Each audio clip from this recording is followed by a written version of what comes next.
কোনো কুলাঙ্গার, যদি কোনো বেঈমান আর নাফরমান আমার আপনার নবীর বিরুদ্ধে কটূক্তি করে, নবীকে গালি দেয়, ওই বেঈমান আর ওই নাফরমান ওই কুলাঙ্গার জারজ সন্তানকে এই জমিনে জ্যান্ত দাফন দিতে হবে, ঠিক কিনা জোরে বলেন।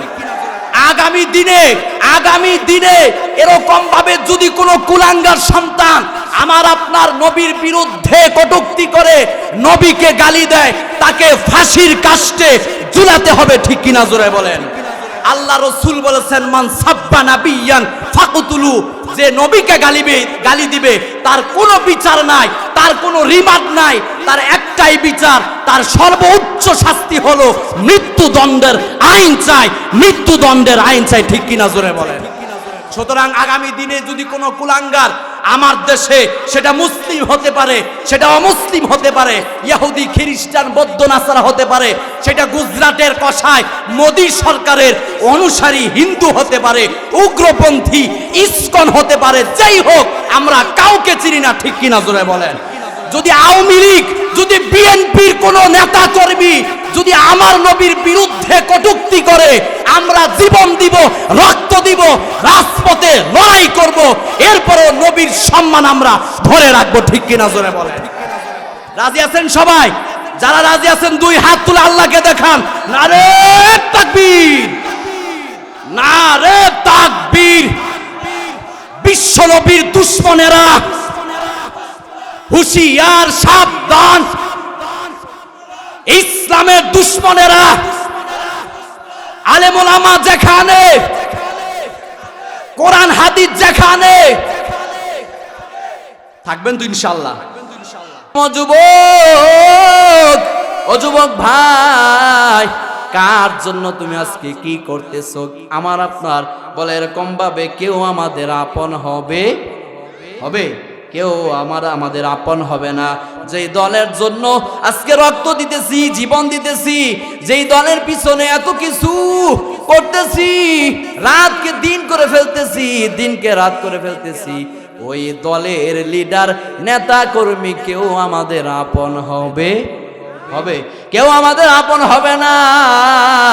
ও সাদা দাড়িওয়ালা মুরব্বী বাবারা যারা আসছেন, ও ছয়গাতির মুসলমান, ও বাবা, যতদিন আপনি লিডারের কথায় যতগুলো মানুষকে আঘাত করেছেন, যতগুলো মানুষের দোকানপাট ভাঙচুর করেছেন, যতগুলো মানুষের ঘর বাড়ি আপনি ভাঙচুর করেছেন, রব্বে কাবার কসম, হাসরের ময়দানে আল্লাহ আপনাকে জিজ্ঞেস করবে, তুমি কোন নেতার কথায় মানুষের, আমার বান্দার বাড়ি ঘরগুলো ভাঙচুর করেছো, ঠিক কিনা? এই যে পুলিশগুলো ছাত্রদেরকে মারছে, ঠিক কিনা? এই যে পুলিশগুলো নিষ্ঠুর আর নির্মম ভাবে পুলিশগুলো ছাত্র জনতার উপরে গুলি চালায়া পাখির মতো গুলি করে আমাদের ছাত্রগুলোকে হত্যা করেছে, ঠিক কিনা জোরে বলেন। এই পুলিশগুলোকে কিয়ামতের দিন আল্লাহ হাসরের কাঠ গড়ায় দাঁড় করায় জবাব নিবে। আল্লাহ, ও পুলিশের দল, বল কেন ছাত্র জনতার উপরে গুলি করেছ? তোমার কি বিবেক ছিল না? লাথি মারতা ওই চাকরির উপরে। মন কার লাগিয়া কান্দ দিবারাতি, বলেন মন কার লাগিয়া কান্দ দিবারাতি, ওরে ভেবে দেখো কেউ হবে না, ওরে ভেবে দেখো কেউ হবে না তোমার সঙ্গের সাথী, কার লাগিয়া কান্দ দিবারাতি। ঠিক আপন আপন বইলা যারে ভাবছো সারাক্ষণ,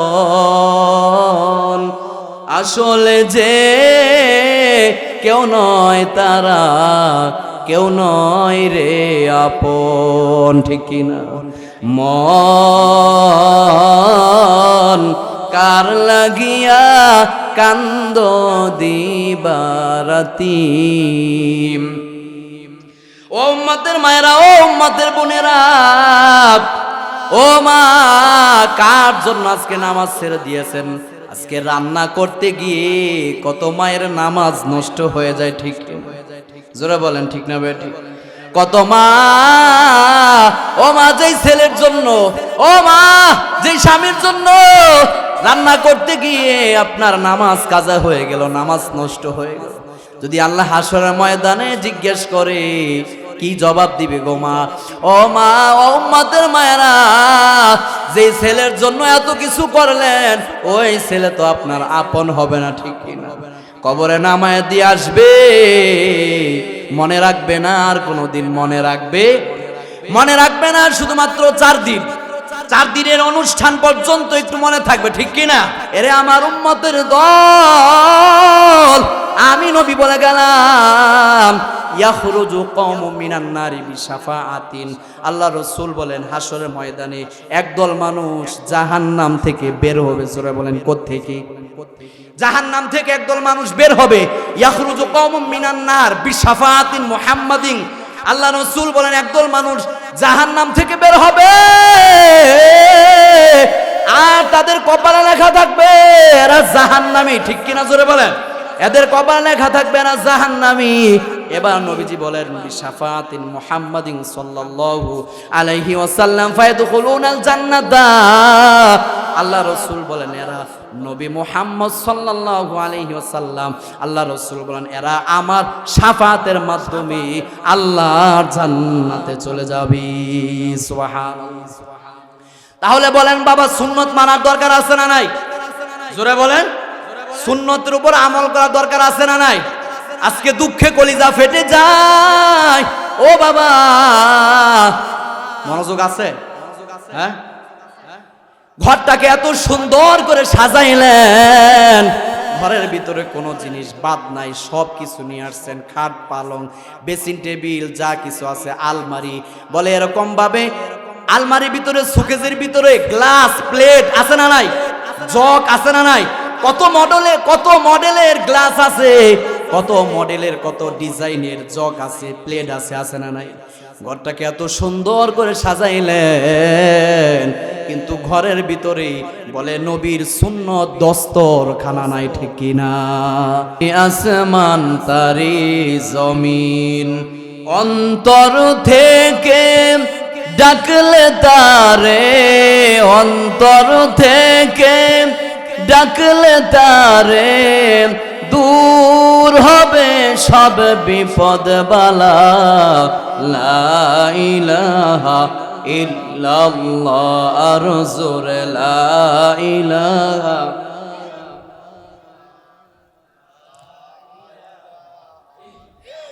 লা ইলাহা ইল্লাল্লাহ, আর জোরে লা ইলাহা ইল্লাল্লাহ, লা ইলাহা ইল্লাল্লাহ। জোরে। এই যে ভাই মুখটা খোলেন না, আল্লাহর জন্য আজকে মুখটা খুলে ফেলেন ভাই, আজকেও তেমন শীত না, ঠিক কি না? একটু জবান খুলে বলেন লা ইলাহা ইল্লাল্লাহ। জিকির করছেন মুসা নবী,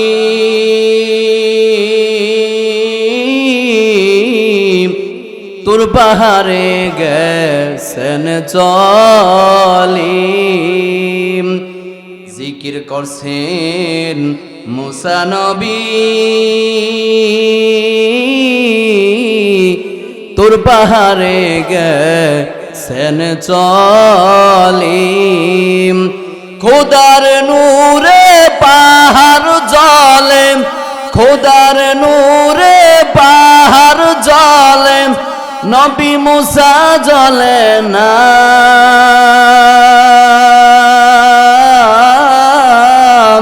হামেশা জিকির কর মুমিন, গাফেল থাইকো না। হামেশা জিকির কর মুমিন, গাফেল থাইকো না। লা ইলাহা ইল্লাল্লাহ, রাসূল লা ইলাহা ইল্লাল্লাহ।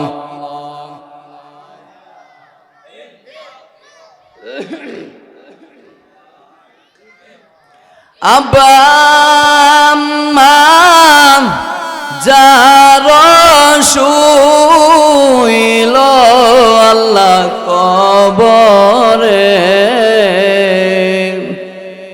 মায়ার নাম জরে রাখো তাদের। পরে না আমিন। কার কার মা নাই বাবা নাই একটু হাত উঠান। মা বাবা কার নাই? মনে পড়ে না মার কথা, বাবার কথা মনে পড়ে? আজকে এই সম্মিলনের সমাপনী দিনে মার জন্য বাবার জন্য চোখের পানি ফেলে আমরা দোয়া করব ইনশাআল্লাহ। আব্বা আম্মা যার শুইল আল্লাহ কবরে, মায়ার নাম জরে রাখো তাদের, দয়ার নাম জরে রাখো তাদের। মরিয়া গিয়াছে যার মা বাপ, কবরেরি আযাব আল্লাহ কর মাফ, কবরেরি আযাব আল্লাহ কর মাফ। কবরেরি আযাব যদি মানুষ দেখিত, ঘরবাড়ি ছাড়িয়া গো মানুষ পালাইতো, ঠিক না? ঘরবাড়ি ছাড়িয়া গো মানুষ পালাইতো।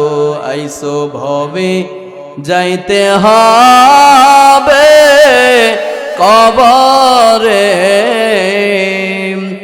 হিসাব নিকাশ দিতে গো হবে হাসরে। আইসো একাম যাইবা একা কবরে, হিসাব নিকাশ দিতে গো হবে হাসরে, ঠিক না? সুখের বাড়ি সুখের সংসার সাজায়া কখন জানি যাইতে হবে এসব ছাড়িয়া, ঠিক না? কখন জানি যাইতে হবে এসব ছাড়িয়া। লাস্টিয়া আমার থাকবে পরে বাড়ির আঙ্গিনায়, চোখের জলে কাঁদবে সবাই, আমি নাই রে নাই। সুখের বাড়ি সুখের সংসার সাজায়া কখন জানি যাইতে হবে এসব ছাড়িয়া। মরণ থেকে যতই পালাও মরণ তোমায় লইবে ঘিরি, যদিও সুদূর আকাশ পানে পালাও সেথায় লাগিয়ে সিঁড়ি, যদিও সুদূর আকাশ পানে পালাও সেথায় লাগিয়ে সিঁড়ি। লা ইলাহা ইল্লাল্লাহ আরো জোরে লা ইলাহা ইল্লাল্লাহ, লা ইলাহা ইল্লাল্লাহু মুহাম্মাদুর রাসূলুল্লাহ সাল্লাল্লাহু আলাইহি ওয়াসাল্লাম। ছয়গাতি সামাজিক কবরস্থান তৈরিতে যুব সমাজের উদ্যোগে 10তম ইসলামী মহাসম্মেলন 3 দিন ব্যাপী মহাসম্মেলনের আজকে সমাপনী দিন। আজকে সমাপনী দিনে সভাপতির আসন অলঙ্কিত করবেন জনাব মোহাম্মদ সুলাইমান আলম, প্রধান উপদেষ্টা, কালীগঞ্জ থানা পৌরসভা বিএনপি। আজকের মাহফিলের প্রধান অতিথি জনাব AKM ফজলুল হক মিলন, সাবেক সংসদ সদস্য, সভাপতি গাজীপুর জেলা আওয়ামী লীগ। আজকের মাহফিলের উদ্বোধক জনাব SM জয়নাল আবেদিন, সাবেক চেয়ারম্যান বাহাদুর শাদী ইউনিয়ন। আমার সামনে উপবিষ্ট আমার সাদা দাড়িওয়ালা মুরব্বী বাবারা, কলিজার টুকরা সূর্য সন্তান যুবক ভাইয়েরা, পর্দায় অবস্থানরত আমার সম্মানিতা মা ও বোনেরা, আল্লাহ রাব্বুল আলামিন আমাদের সকলের পিছনের সমস্ত গুনাহ খাতাগুলো মাফ করে দিয়ে সকলে পড়ে আমিন। আল্লাহ রাব্বুল আলামিন যেন আমাদেরকে ইসলামের জন্য, কোরআনের জন্য কবুল করে নেয়, সকলে পড়ে আমিন। মৃত্যুর সময় আমাদের প্রত্যেককে ঈমান আমল সাথে নিয়ে, কবরের পুঁজি সাথে নিয়ে কবরে যাওয়ার তৌফিক দান করুন, সকলে পড়ে আমিন। সর্বোপরি এই মাহফিল সার্বিকভাবে যারা সহযোগিতা করেছে, পরিশ্রম দিয়েছে, শ্রম দিয়েছে, মেহনত করেছে, অর্থ দিয়ে, বুদ্ধি দিয়ে, পরামর্শ দিয়ে যারা এই কোরআনের বাগান, সুন্দর এই জান্নাতের বাগান যারা বসিয়েছে, আল্লাহ রাব্বুল আলামিন প্রত্যেকের হায়াতের মধ্যে, রিজিকের মধ্যে, ব্যবসার মধ্যে বারাকা দান করুন, সকলেই পড়ে আমিন। বিশেষ করে আমার সাথে যে যোগাযোগ করেছে আমার বন্ধুবর হাফেজ হযরত মাওলানা জুবায়ের, আপনারা চিনেন, আপনাদের এলাকার কৃতি সন্তান, উনি কালীগঞ্জের একজন ব্যবসায়ী। আমরা সকলেই তার জন্য দোয়া করি, আল্লাহ রাব্বুল আলামিন তার ব্যবসার মধ্যে ভরপুর বারাকা দান করুন, সকলেই পড়ে আমিন। সম্মানিত উপস্থিতি, আসুন সরাসরি আলোচনার ভিতরে প্রবেশ করি। প্রাসঙ্গিক কোনো আলোচনা নয়, আমি আমার আজকের আলোচনার টপিক হচ্ছে, বিষয়বস্তু হচ্ছে যেটা দেওয়া হয়েছে সুন্নাহ ভিত্তিক জীবনযাপন। সুন্নাহ ভিত্তিক জীবনযাপন, এই বিষয়টাকে সামনে রেখে উপকারী কিছু কথা বলার চেষ্টা করব ইনশাআল্লাহ। আল্লাহ রাব্বুল আলামিন প্রথমে আমাকে ইখলাসের সাথে, আমলের নিয়তে বলার, আপনাদেরকে ইখলাসের সাথে, মনোযোগের সাথে, আমলের নিয়তে শোনার তৌফিক দান করুন, আপনারা পড়েন আমিন। সম্মানিত উপস্থিতি, যারা দোকানপাট, চা হোস্টেলে বসে আছেন, যারা এখনো বাড়িতে বসে আছেন, ও বাবা, যারা এখনো দোকানে বসে আছেন, বিনয়ের সাথে বলবো, ও বাবা, আজকে এই মাহফিলে আপনার বাবার জন্য, মায়ের জন্য দোয়া হবে, চোখের পানি ফেলে দোয়া করে যাবেন। আল্লাহ রাব্বুল আলামিন যেন আপনার আব্বা আম্মাকে কবরের মধ্যে শান্তিতে রাখে, ঠিক কিনা জোরে বলেন। যারা এদিক সেদিক আছেন, মেহেরবানি করে, দয়া করে আপনারা কোরআনের সম্মান রক্ষার্থে, কোরআনের আদব রক্ষার্থে আপনারা মাহফিলের ভিতরে চলে আসেন। এলাকার কলিজার টুকরা সূর্য সন্তান যুবক ভাইয়েরা, যারা এদিক সেদিক ঘোরাফেরা করতেছো, তোমরাও অতি তাড়াতাড়ি এই মাহফিলের প্যান্ডেলের নিচে এসে বসে পড়ো। কোরআনের এই বাগান যতক্ষণ বসবেন ততক্ষণ আল্লাহ রাব্বুল আলামিনের পক্ষ থেকে রহমত নাজিল হবে, পড়েন সুবহানাল্লাহ। বাহিরে যতক্ষণ থাকবেন ততক্ষণ রবের পক্ষ থেকে রহমত আসবে না। এই মাহফিলের ভিতরে, জান্নাতের এই বাগানের ভিতরে যতক্ষণ বসবেন ততক্ষণ আমার আপনার আমল নামায় সওয়াব দেওয়া হবে, পড়েন সুবহানাল্লাহ। তাহলে এই চলুন আজকের আলোচনার যে বিষয় আমাকে দেওয়া হয়েছে, সুন্নাহ ভিত্তিক জীবন যাপন, আমি আপনাদের সামনে সেই বিষয়ে আলোচনা করব। প্রথমে আসুন, আমরা আল্লাহ রাব্বুল আলামিন আমাকে আপনাকে বিনা আবেদনে, বিনা দরখাস্তে আল্লাহ রাব্বুল আলামিন আমাদেরকে মানুষ বানাইছে, ঠিক কিনা জোরে বলেন। কি বানাইছে? মানুষ বানাইছে। আল্লাহ রাব্বুল আলামিন যদি চাইতেন মানুষ না বানায়া কুকুর, শুকুর, বিড়াল, যদি চতুষ্পদ জন্তু যদি আল্লাহ রাব্বুল আলামিন চাইতেন, তাহলে বানাইতে পারতেন কি পারতেন না? জোরে বলেন। সেই ক্ষমতা, সেই শক্তি আল্লাহর আছে না নাই? আছে। সেই ক্ষমতা, সেই শক্তি থাকার পরেও আল্লাহ রাব্বুল আলামিন আমাকে আপনাকে বিনা আবেদনে, বিনা দরখাস্তে মানুষ বানিয়েছেন। এরপর আল্লাহ রাব্বুল আলামিন বলেন, ওয়ালাকাদ কাররামনা বানি আদম, আমি মানুষকে অত্যন্ত সম্মান করে বানিয়েছি, পড়েন সুবহানাল্লাহ। মানুষকে অত্যন্ত সম্মান দিয়েছি। এরপর আল্লাহ বলেন, লাকাদ খলাকনাল ইনসান ফি আহসানি তাকওয়িম, আল্লাহ বলেন বড় সুন্দর করে আমি মানুষ বানাইছি, বলেন সুবহানাল্লাহ। এরপর আল্লাহ রাব্বুল আলামিন মানুষ বানিয়ে ক্ষান্ত করে নাই। আল্লাহ রাব্বুল আলামিন বিনা আবেদনে বিনা দরখাস্তে আমাকে আপনাকে পৃথিবীর সবচেয়ে বড় সম্পদ, মহামূল্যবান এক সম্পদ বলে ঈমান আমাদেরকে দান করেছে, পড়ি আলহামদুলিল্লাহ। বিনা আবেদনে আমরা কি চাইছি আল্লাহর কাছে?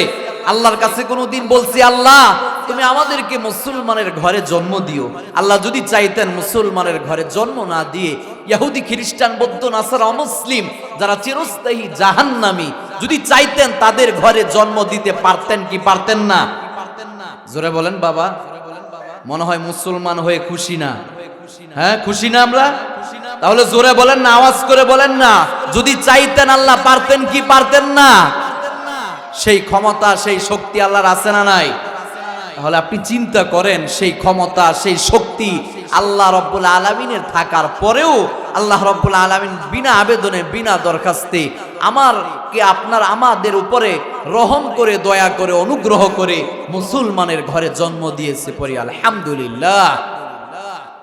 পৃথিবীর মানুষ দুই দলে বিভক্ত, পৃথিবীর মানুষ দুই শ্রেণীতে বিভক্ত। একদল মানুষ হচ্ছে জান্নাতি, আরেক দল মানুষ হচ্ছে জাহান্নামী। বলেন আল্লাহু আকবার। মুসলমানের আওয়াজে বলেন আল্লাহু আকবার। তাহলে পৃথিবীর সমস্ত মানুষ কয় দলে বিভক্ত? জোরে বলেন। দুই দলে বিভক্ত। পৃথিবীর মানুষ একদল হচ্ছে জান্নাতি, একদল হচ্ছে জাহান্নামী। একদল হচ্ছে ডানপন্থী, আরেক দল হচ্ছে বামপন্থী। যারা ডানপন্থী আর আল্লাহর জান্নাতে চলে যায়, পড়েন সুবহানাল্লাহ।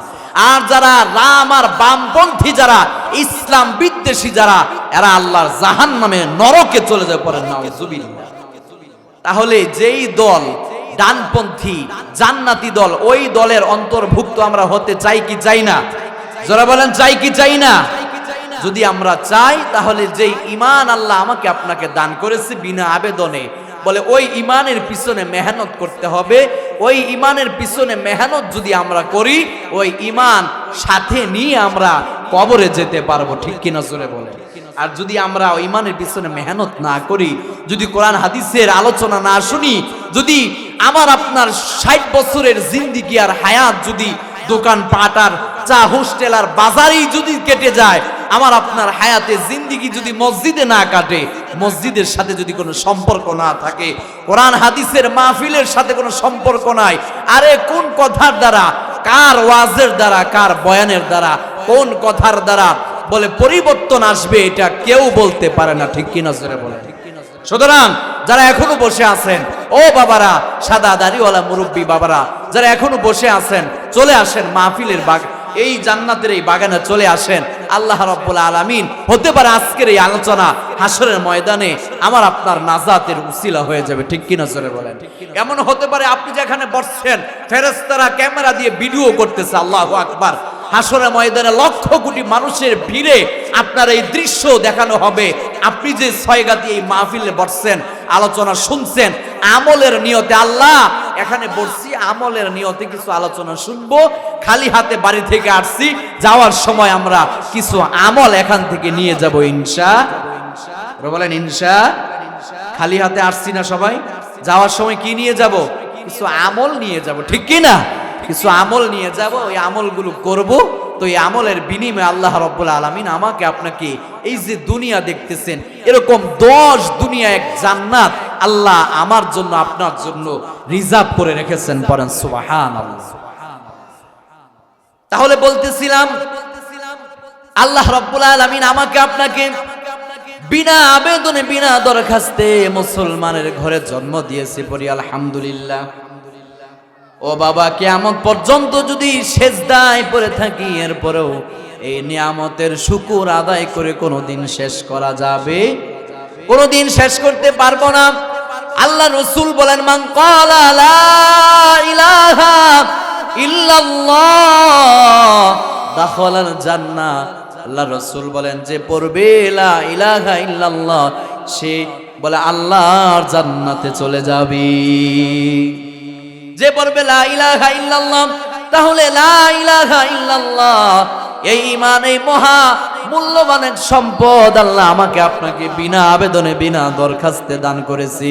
ও বাবা, আল্লাহ রাব্বুল আলামিন কোরআনুল কারীমে এক জায়গায় নয়, অসংখ্য অগণিত আয়াতের মাধ্যমে আল্লাহ পৃথিবীর মানুষকে জানাইতেছে, ও পৃথিবীর মানুষেরা, আল্লাহ রাব্বুল আলামিন বলেন, ও পৃথিবীর মানুষেরা, ও ঈমানদারেরা, আমি আল্লাহ কিন্তু তোমাদেরকে বিনা আবেদনে বিনা দরখাস্তে ঈমান দান করেছি।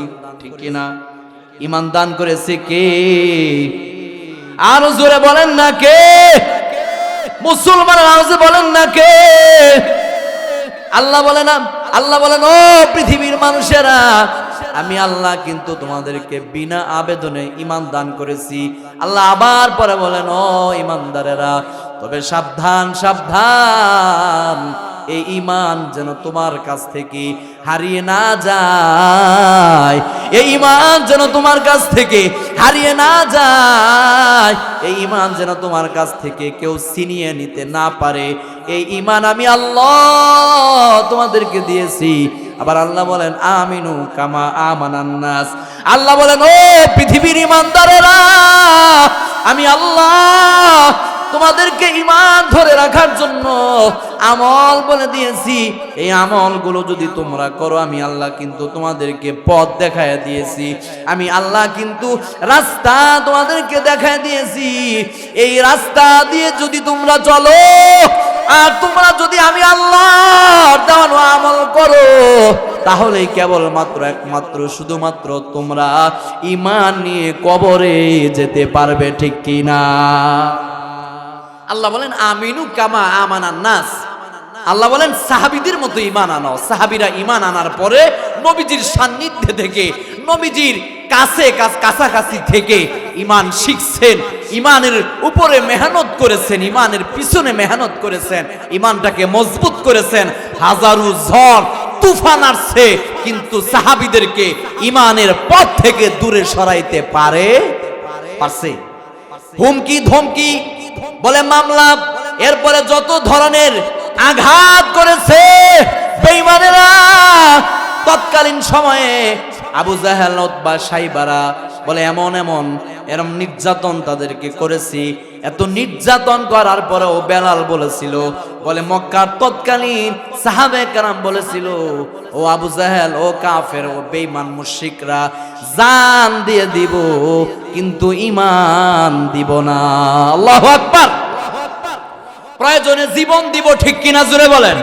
প্রয়োজনে জীবন দিব, রক্ত দিব, এরপরও ঈমান দেওয়া যাবে?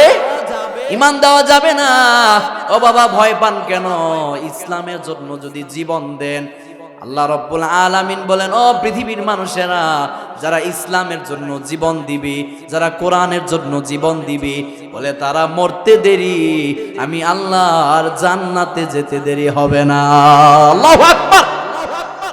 আল্লাহ রাব্বুল আলামিন বলেন, ওয়ালা তাকুলু লিমান ইউকতালু ফি সাবিলিল্লাহি আমওয়াত।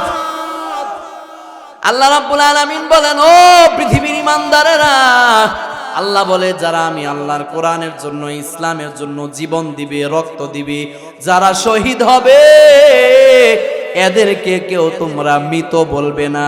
এরা কিন্তু মরে নাই, এরা কিন্তু বাল আহিয়াউন ইনদা রাব্বিহিম ইউরযাকুন। আল্লাহ রাব্বুল আলামিন বলেন বাল আহিয়াউন, আল্লাহ বলেন এরা কিন্তু কবরে জীবিত। আল্লাহু আকবার। যারা ইসলামের জন্য জীবন দিবে, ইসলামের জন্য যারা রক্ত দিবে, ঈমানের জন্য যারা জীবন দিবে, ও বাবা, আল্লাহ বলেন এদেরকে মৃত বলাও জায়েজ, মৃত বলাও জায়েজ নাই। কেউ তাদেরকে মৃত বলতে পারবে না। আল্লাহ নিষেধ করেছেন তাদেরকে মৃত বলবে না, কারণ তারা আমি আল্লাহর জন্য, দ্বীনের জন্য, ইসলামের জন্য নিজের জীবনটাকে বিসর্জন করে দিয়েছে। ঠিক কিনা? ও যুবক, ও ছয়গাতির যুবক ভাই, ও কলিজার টুকরা যুবক, পা দুইটা আগায় দাও, পায়ে ধরে বলে যায়, ওই যুবক, তুমি কার পিছনে ছুটতেছো? কিসের পিছনে ছুটতেছো? যুবক, তুমি কোন নেতার পিছনে আজকে ঘুরতেছো? যে নেতা নামাজ পড়ে না, সুদের সাথে জড়িত, ঘুষের সাথে জড়িত, আছে না নাই? নামাজ নাই, একক তো পবিত্রতা নাই, নামাজ নাই, রোজা নাই, ধর্ম কর্ম মানে। আবার বলে নামাজের সময় হলে যদি বলা হয় লিডার আজান হচ্ছে, নামাজ হইতেছে, নেতা বলে থু তোর নামাজ, কিসের নামাজ পড়েন নাউজুবিল্লাহ। এমন নেতা আছে না নাই? বিগত বছর আমরা দেখেছি এক লিডারকে বলা হচ্ছে, কর্মী তার লিডারকে বলতেছে, লিডার আজান হচ্ছে, নামাজ হচ্ছে মসজিদে, সামান্য একটু সময়ের জন্য মিছিলটা বন্ধ করেন। নেতা লিডার বলে থু তোর নামাজ পড়েন নাউজুবিল্লাহ। ইমান আছে না গেছে? হতু আপনারা দেন, ইমান আছে না গেছে? যদি কেউ বলে থু তোর আজান, থু রাখ তোর নামাজ, তার ইমান আছে না গেছে? জোরে বলেন, আছে না গেছে? তাহলে আমি বলতেছিলাম,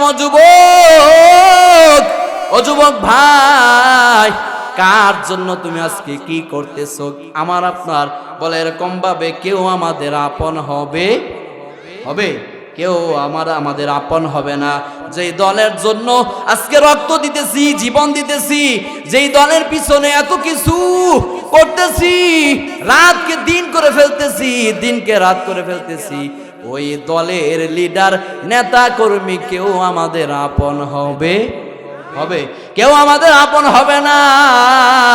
ও সাদা দাড়িওয়ালা মুরব্বী বাবারা যারা আসছেন, ও ছয়গাতির মুসলমান, ও বাবা, যতদিন আপনি লিডারের কথায় যতগুলো মানুষকে আঘাত করেছেন, যতগুলো মানুষের দোকানপাট ভাঙচুর করেছেন, যতগুলো মানুষের ঘর বাড়ি আপনি ভাঙচুর করেছেন, রব্বে কাবার কসম, হাসরের ময়দানে আল্লাহ আপনাকে জিজ্ঞেস করবে, তুমি কোন নেতার কথায় মানুষের, আমার বান্দার বাড়ি ঘরগুলো ভাঙচুর করেছো, ঠিক কিনা?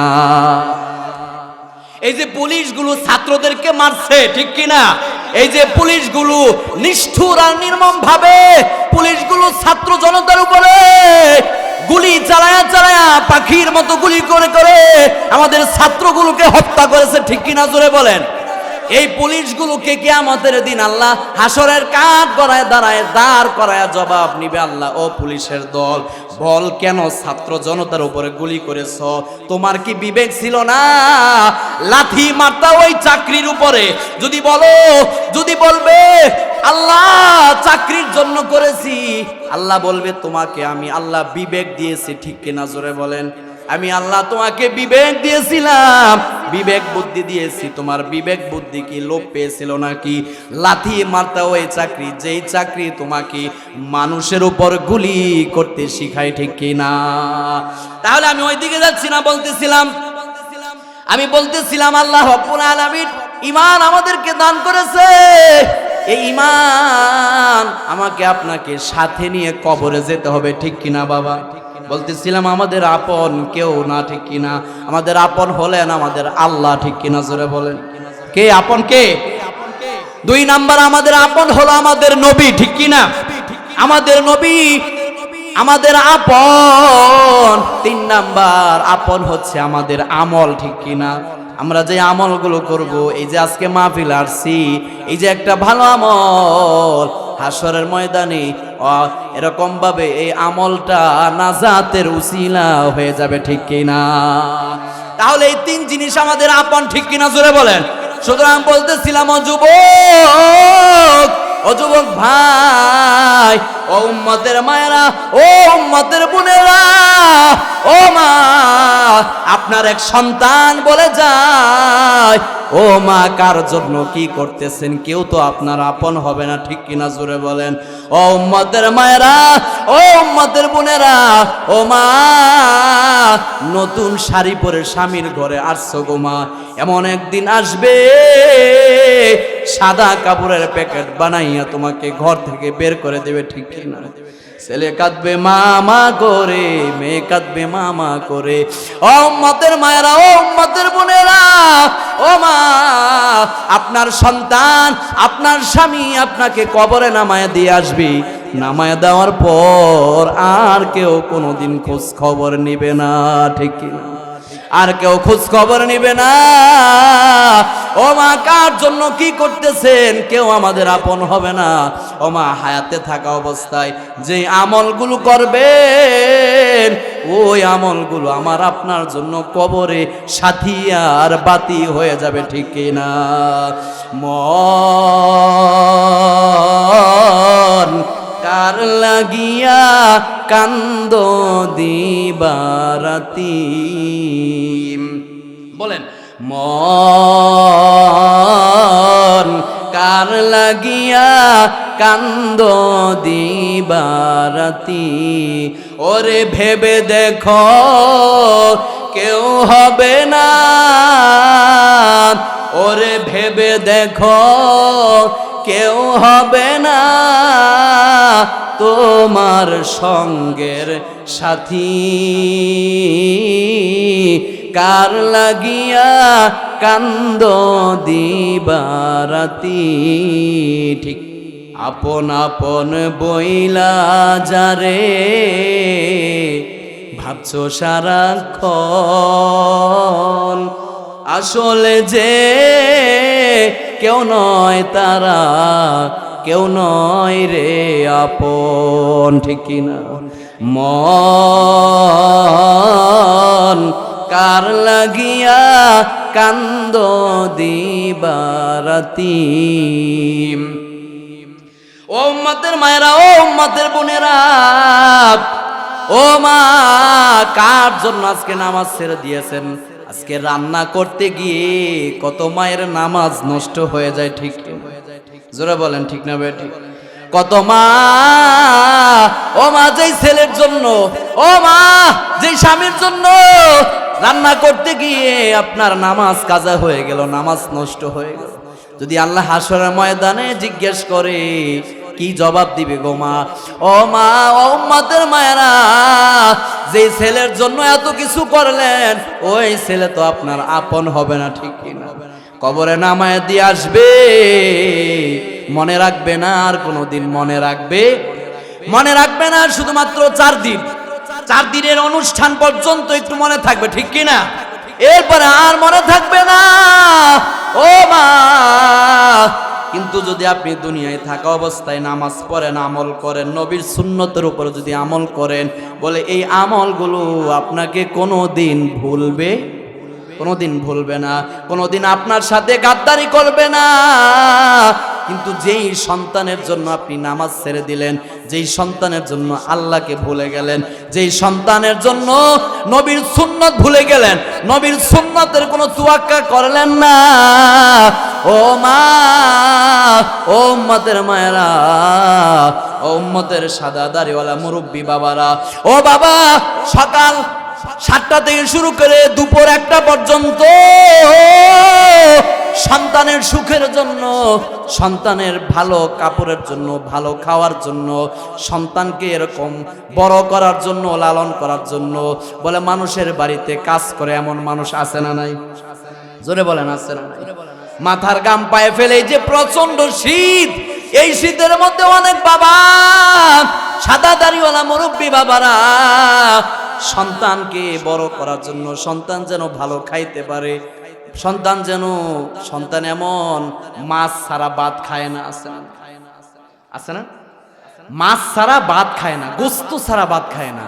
আর বাবার কলিজা যখন শুনে সন্তান ভাত খায় না, ভাতের প্লেট এরকম নিক্ষেপ করে বাড়ি থেকে চলে যায়, তখন বাবার হৃদয়ে রক্তক্ষরণ হয়, ঠিক কিনা জোরে বলেন? অনেক বাবা এত কষ্ট করে এই যে মানুষের বাড়িতে কাজ করে, চাকরি করে, ব্যবসা করে, আছে না নাই? কত কষ্ট করে সংসার করে জীবন শেষ করে দিতেছে, নামাজ ভুলে গেছে, নামাজ পড়ে না, আল্লাহ কি ভুলে গেছে, আল্লাহর কথা মনে নাই, ঠিক কিনা জোরে বলেন? এই যে সংসার কইরা এরকম জীবনের মূল্যবান সময় নষ্ট করে দিতেছেন, হাসরের ময়দানে যখন আল্লাহ জিজ্ঞেস করবে, বলে জবাব দেওয়ার কোনো রাস্তা আছে? সংসার কইরা ভবে গো করলি না বন্দেগি, কিভাবে কাটাইবি মনরে কবরের জিন্দেগি, ঠিক কিনা? কিভাবে কাটাইবি মনরে কবরের জিন্দেগি। তাহলে আমি বলতেছিলাম আল্লাহ রাব্বুল আলামিন আমাকে আপনাকে বিনা আবেদনে বিনা দরখাস্তে মুসলমান বানিয়েছে, বলি আলহামদুলিল্লাহ। এই ইমানের পিছনে মেহনত করতে হবে, রাজি আছেন সবাই? মেহনত মানে ইমান আনার পরে আল্লাহ যেখানে ইমানের আলোচনা করেছেন সেখানেই বলছেন বান্দা, আল্লাহ বলছেন ও পৃথিবীর ইমানদারেরা, ইমান আনছো? বলে হ্যাঁ আল্লাহ, হ্যাঁ আনছি। ঠিক আছে, এবার তুমি আমল করো। কি করো?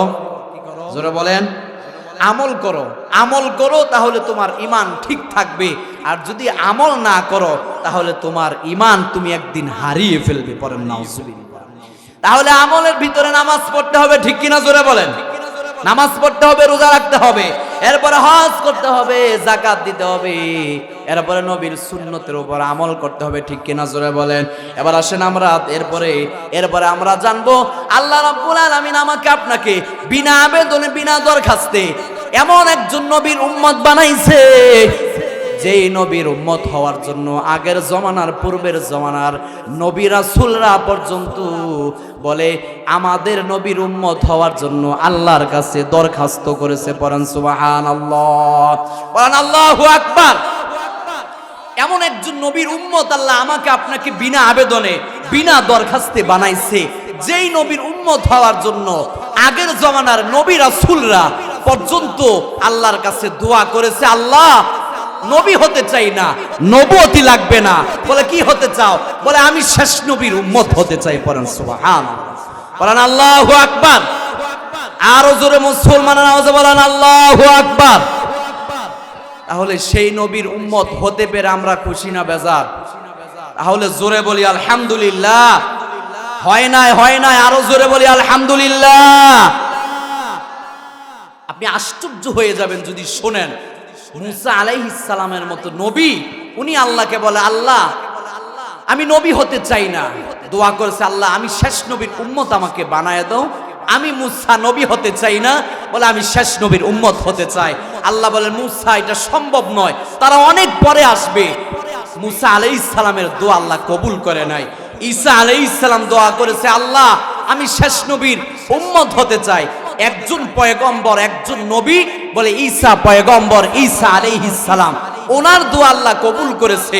উনি আবারও কিয়ামতের আগে পৃথিবীতে আসবে, বলে নবী হিসাবে? বলে না, নবী হিসাবে নয়, উনি আসবে আমাদের নবীর উম্মত হিসাবে। পড়েন সুবহানাল্লাহ।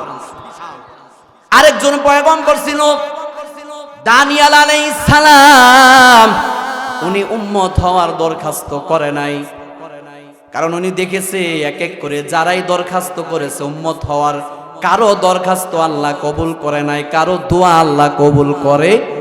মনোযোগ আছে? আপনাদের মনোযোগ আছে? খেয়াল করেন, খুব গুরুত্বপূর্ণ কথা।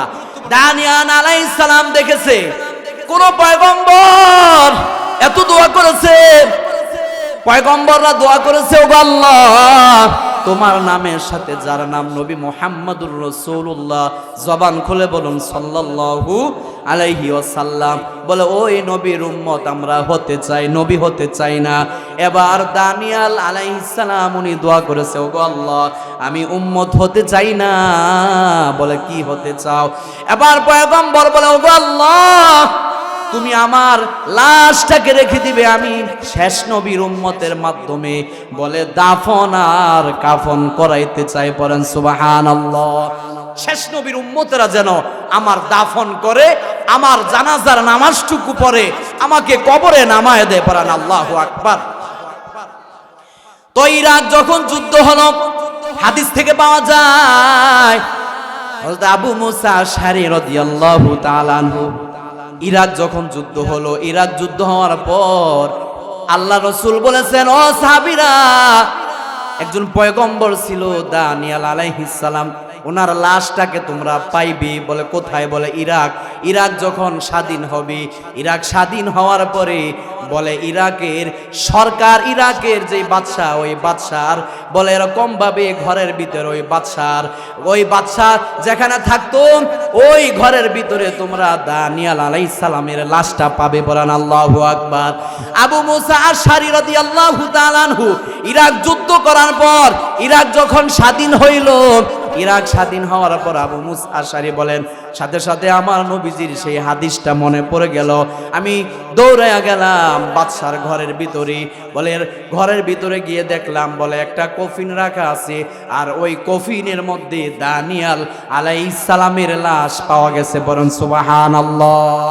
আবু মুসা আশআরী বলেন এরপরে আমরা হযরত ওমর রাদিয়াল্লাহু তাআলা আনহুর নির্দেশে আমরা সেখানে তাকে তার জানাজার নামাজ পড়লাম, তাকে দাফন করলাম। পড়েন সুবহানাল্লাহ।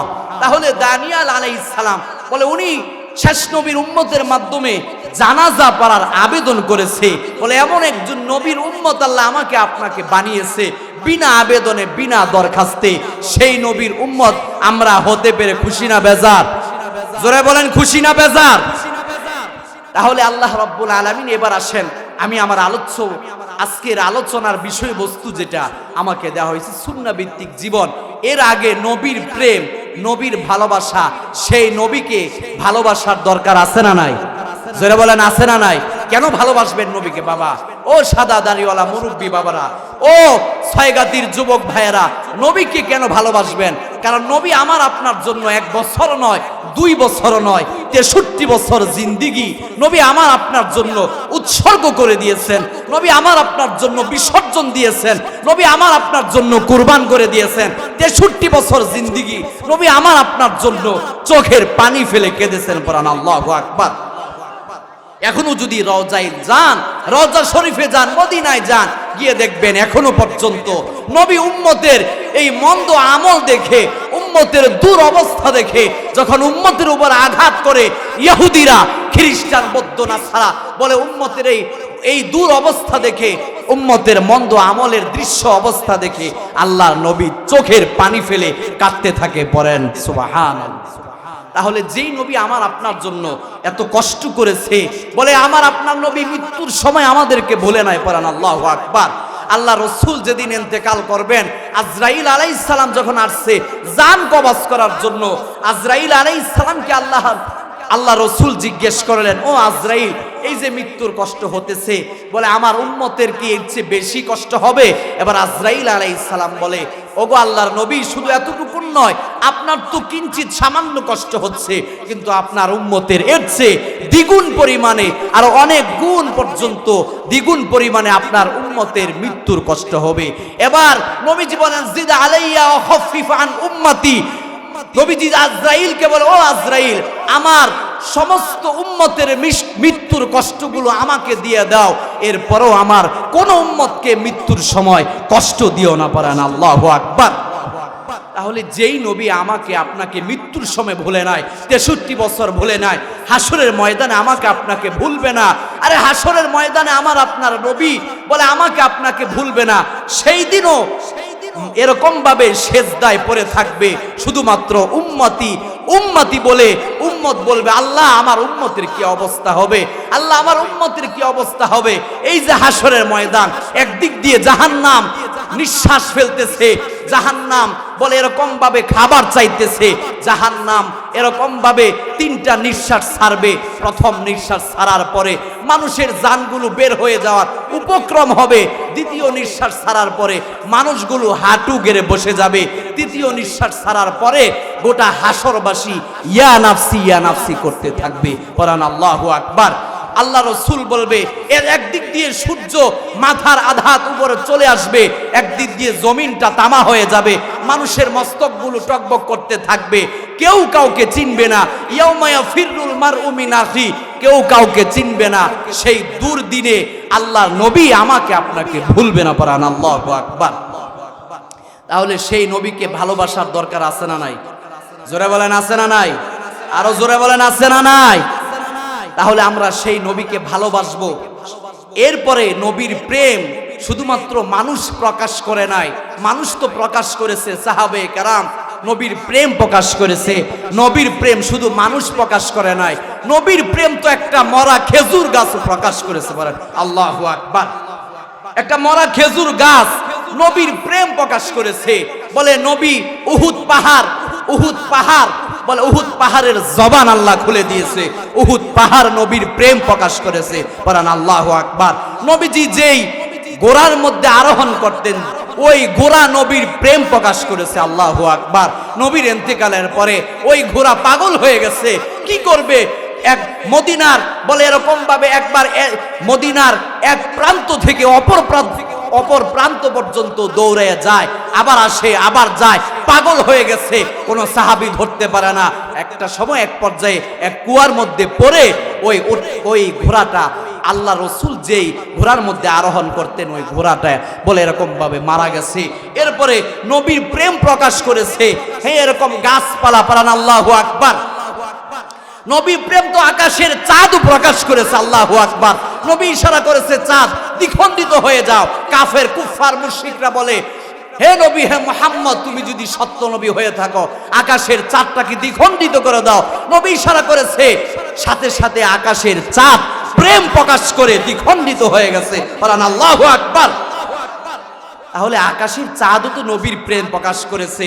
বলে জমিন নবীর প্রেম প্রকাশ করেছে, জমিনের গাছপালা নবীর প্রেম প্রকাশ করেছে। আর মানুষ হয়ে আমরা নবীর প্রেম প্রকাশ করতে চাই কি চাই না? নবীকে ভালোবাসার দরকার আছে না নাই? জোরে বলেন আছে না নাই? যদি নবীকে ভালোবাসতে পারেন, রব্বে কাবার কসম খেয়ে সয়গাতির মাহফিলে বলে যায়, যদি নবীর প্রেম আপনার ভিতরে থাকে, নবীর ভালোবাসা থাকে, তাহলে আপনি আবু বকরের সাথে আল্লাহর জান্নাতে চলে যাবেন। পড়েন সুবহানাল্লাহ। আপনি হযরতে বেলালের সাথে আল্লাহর জান্নাতে চলে যাবেন। পড়েন সুবহানাল্লাহ। যেই বেলাল মৃত্যুর পরে নবীর ইন্তেকালের পরে মদিনা থেকে চলে গেছে, আমি থাকতে পারবো না। আরে আমি বেলাল তো আজান দিলে আমি বেলালের আজানের পরে নবী ইমামতি করত। আরে আজকে তো নবী নাই, আমি আজান দিলে তো নবী ইমামতি করবে না। বলে আমি কিভাবে মদিনায় থাকবো? বলে বেলাল মাথায় ঘাটুরি নিয়ে চলে গেছে বলে দামেশকে। পড়ান আল্লাহু আকবার। তাহলে আমি বলতেছিলাম নবীকে ভালোবাসার দরকার আছে না নাই? আরো জোরে বলেন আছে না নাই? নবীকে ভালোবাসা এটা হলো ঈমানের অংশ, ঠিক কিনা? জোরে বলেন। নবীকে যদি কেউ ভালো না বাসে সে পরিপূর্ণ ঈমানদার হতে পারবে না। আল্লাহ রাসূল হযরত আনাস রাদিয়াল্লাহু তাআলা আনহু থেকে বর্ণিত, উনি বলেন ক্বালা রাসূলুল্লাহ সাল্লাল্লাহু আলাইহি ওয়াসাল্লাম, উনি বলেন আল্লাহ রাসূল বলেন লা ইউমিনু আহাদুকুম হাত্তা আকুনা হাব্বা ইলাইহি মিন ওয়ালিদিহি ওয়া ওয়ালাদিহি ওয়ান নাসি আজমাইন।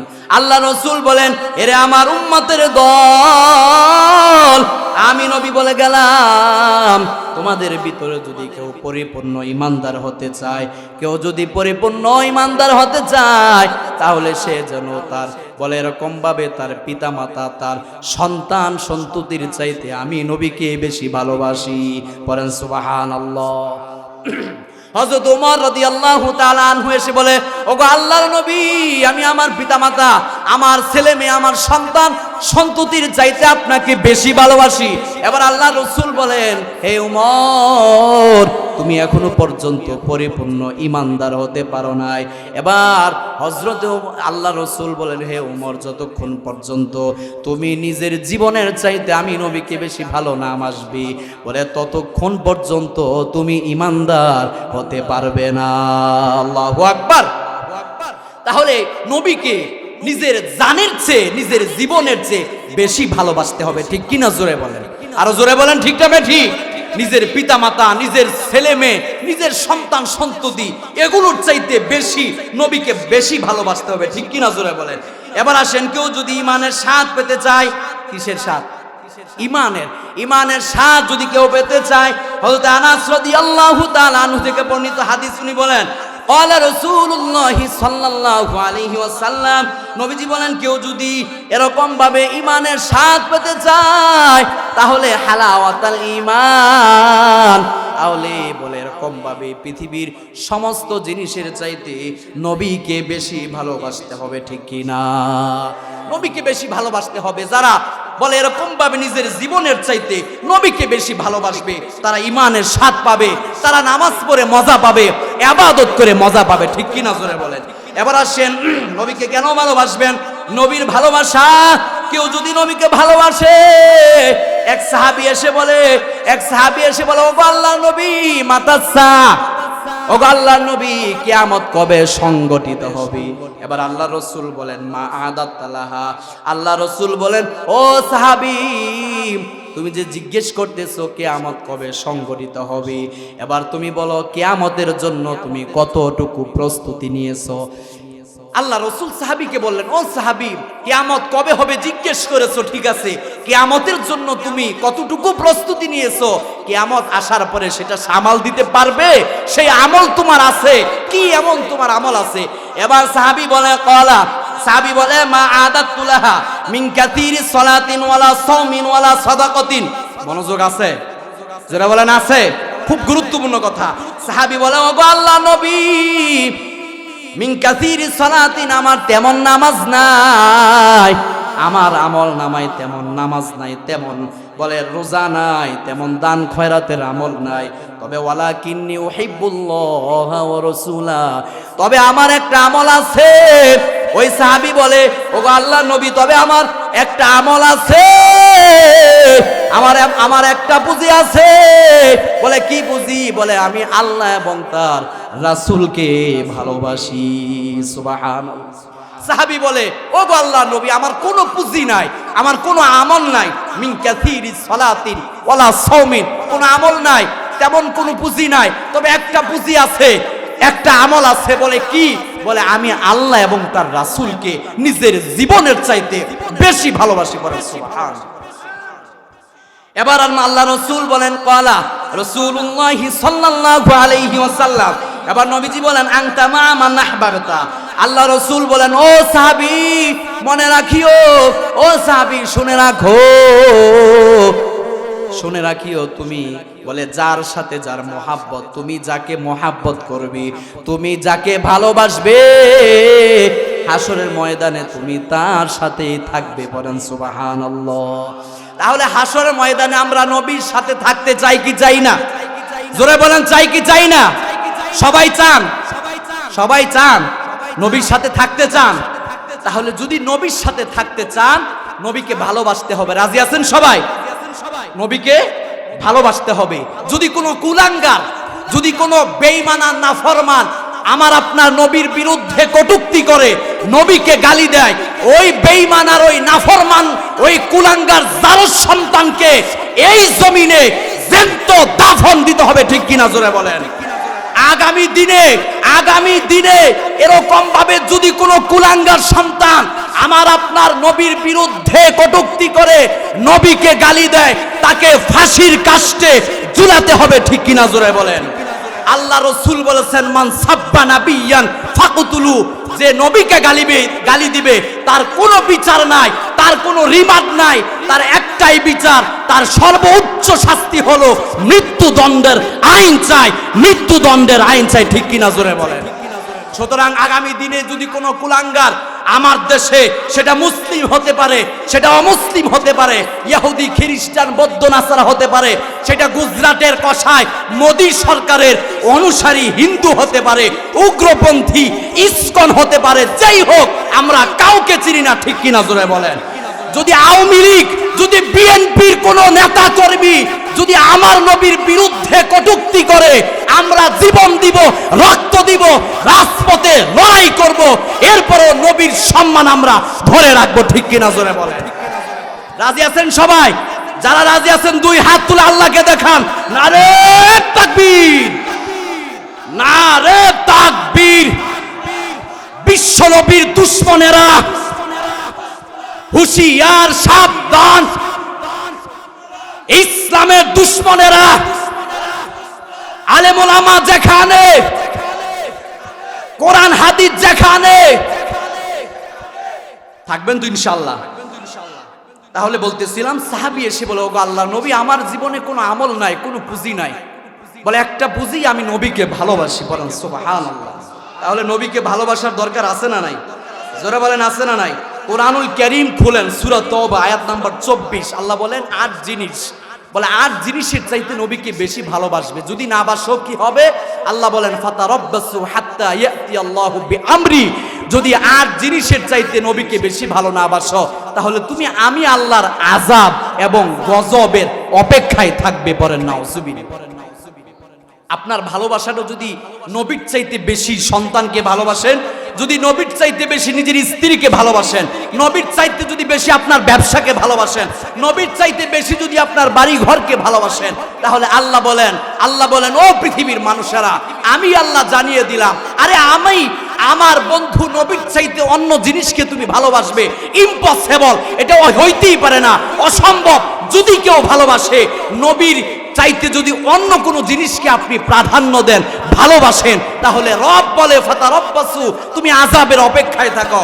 হয়তোবা তোমার ঘরে অশান্তি আসবে, তোমার ঘরের ভিতরে আযাব আসবে, তোমার পরিবারে গজব আসবে, ঠিক কিনা জোরে বলেন। তাহলে নবীর চাইতে 1 নাম্বার আল্লাহ বলেন উল ইন কানা আবাউকুম ওয়া আবনাউকুম ওয়া ইখওয়ানুকুম ওয়া আজওয়াজুকুম। আল্লাহ রাব্বুল আলামিন 1 নাম্বারে বলে পিতা মাতার চাইতে নবীকে বেশি ভালোবাসতে হবে, ঠিক কিনা জোরে বলেন। 2 নাম্বার আল্লাহ রাব্বুল আলামিন বলেন ছেলে মেয়ের চাইতে নবীকে বেশি ভালোবাসতে হবে, ঠিক কিনা জোরে বলেন। এরপরে 3 নাম্বার আল্লাহ রাব্বুল আলামিন বলেন স্ত্রীর চাইতে নবীকে বেশি ভালোবাসতে হবে, ঠিক কিনা জোরে বলেন। স্ত্রী যদি বলে দাড়ি রাখা যাবে না, আপনি কি বলবেন? হ্যাঁ, স্ত্রী যদি বলে দাড়ি রাখা যাবে না, এমন স্ত্রী আছে না নাই? এমন মহিলা আছে না নাই?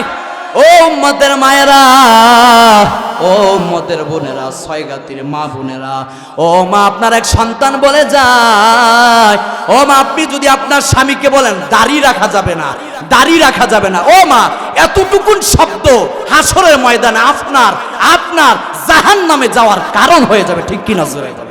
আরে নবী আপনাকে ক্ষমা করবে না, ঠিক কিনা জোরে বলেন। নবী আপনাকে মাফ করবে না, আপনার জন্য নবী সুপারিশ করবে না, ঠিক কিনা জোরে বলেন।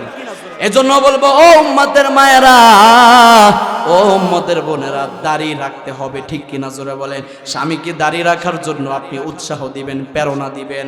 এই জন্য আল্লাহ রাব্বুল আলামিন বলেন কেউ যদি স্ত্রীর কথায় নবীর সুন্নতের উপর আঘাত করে, নবীর কলিজায় আঘাত দেয়, দাড়ি কেটে যদি নবীর কলিজায় আঘাত দেয়, আল্লাহ বলেন ও পৃথিবীর মানুষেরা তাকে জানায় দাও, আল্লাহ রাব্বুল আলামিন বলে নবী গো, আপনি আপনার উম্মতদেরকে জানায় দেন, বলে এরকম ভাবে সে যেন আমি আল্লাহর আযাব আর গজবের অপেক্ষায় থাকে। বলেন নাউজুবিল্লাহ।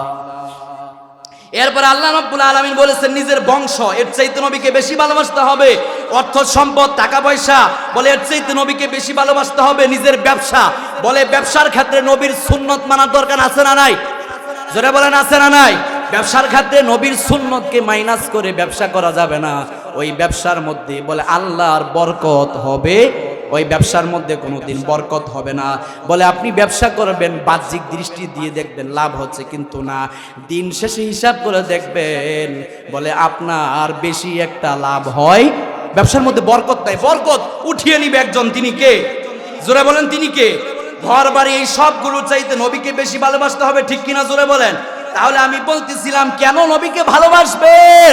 আল্লাহ নবী আমার আপনার জন্য 63 বছর জিন্দেগি কেটেছেন।